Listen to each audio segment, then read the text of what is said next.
Now it's possible that you want to store some of your storage folders, like these music, pictures, or downloads or videos on another location. And what you do is you can right click on them and click Properties. Then we can go to Location tab here.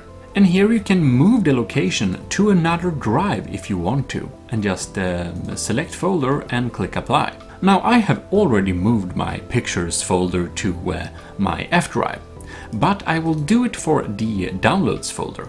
We can click Properties, Location, Move. So inside the D drive we can create a Downloads folder. And just select Folder. And then we'll click Apply. And then we get this little query. Move folder. Do you want to move all the files from the old location to the new location? And of course we will click Yes.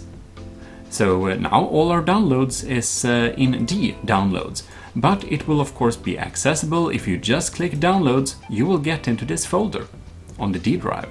And if you go to our user folder and to downloads, we can see the old downloads folder is here, and it's of course empty, and no new files will be saved here. It will be the D downloads area we have selected.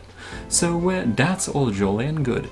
You can move your movies, pictures, documents, downloads, everything of those user files to another drive if you wish to.